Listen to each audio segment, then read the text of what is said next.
talk about timing, which is the uses of stopwatches in this game. So timing, we have two different types. Split times are when you take the time from the back line to the hog line when the thrower is coming out of the hack. This gives you a good initial indication about how fast the rock is going, so you can use that to communicate with the skip.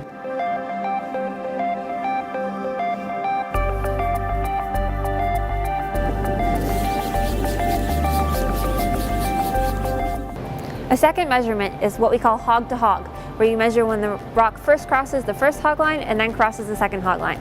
This time is often taken by skips, and it helps them learn the ice so they know if both sides are the same or when the ice starts to change.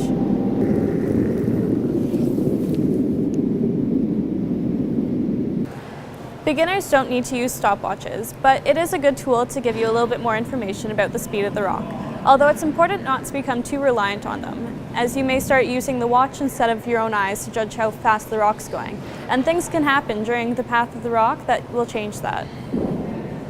Each player has a different time too. Some will push the rock a little and some might pull back, which changes all the split times.